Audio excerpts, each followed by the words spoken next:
പെൺകുട്ടി 1000 പൗണ്ട് വെയിറ്റുള്ള ഒരു കല്ല് അനായാസം ഉയർത്തുന്നു. 3 ധനികനായ പുരുഷന്മാർ ഇത് കണ്ട് ഞെട്ടുന്നു. ഈ കാഴ്ച 20 വർഷമായി കാണാതായ അവരുടെ സഹോദരിയെ ഓർമ്മിപ്പിക്കുന്നു. കാരണം അവരുടെ സഹോദരി ചെറുപ്പകാലത്തും ഇതുപോലെയുള്ള ശക്തികൾ പ്രകടിപ്പിച്ചിരുന്നു. എന്നാൽ ഒരപകടത്തിൽ പെൺകുട്ടി അവളുടെ സഹോദരന്മാരിൽ നിന്ന് പിരിഞ്ഞു പോകുന്നു. 20 വർഷങ്ങൾക്ക് ശേഷം മൂത്ത സഹോദരൻ ഒരു CEO ആയി. രണ്ടാമത്തെ സഹോദരൻ ഒരു പ്രത്യേക സേനാ സൈനികനായി. മൂന്നാമത്തെ സഹോദരനാവട്ടെ ഒരു സെലിബ്രിറ്റിയുമായി. അവരുടെ സഹോദരിയെ കണ്ടെത്തിയെന്ന് അവരുടെ സഹായി അറിയിക്കുന്നു. 20 വർഷങ്ങൾക്ക് ശേഷം അവരുടെ സഹോദരിയെ വീട്ടിലേക്ക് കൊണ്ടുവരാൻ വേണ്ടി അവരെല്ലാം ഉപേക്ഷിച്ച് അങ്ങോട്ടേക്ക് പോകുന്നു. ഇതേസമയം ഭക്ഷണം കഴിക്കാൻ പോലും പൈസയില്ലാത്ത പെൺകുട്ടി ഒരു നിർമ്മാണ സ്ഥലത്ത് വളരെയധികം കഠിനാധ്വാനം ചെയ്യുകയായിരുന്നു.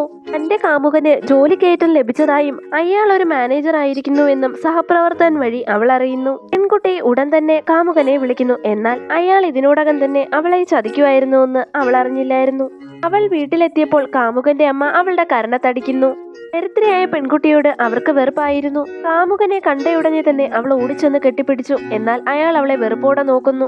എന്നാൽ യുവാവിന്റെ അമ്മ അവളെ വീട്ടിൽ നിന്ന് പുറത്താക്കുന്നു. എന്നാൽ പെൺകുട്ടിക്ക് അറിയില്ലായിരുന്നു അവൾ അവളുടെ 3 സഹോദരന്മാരെ കണ്ടെത്തുമെന്നും അവരോട് പ്രതികാരം ചെയ്യാൻ പോവുകയാണെന്നും.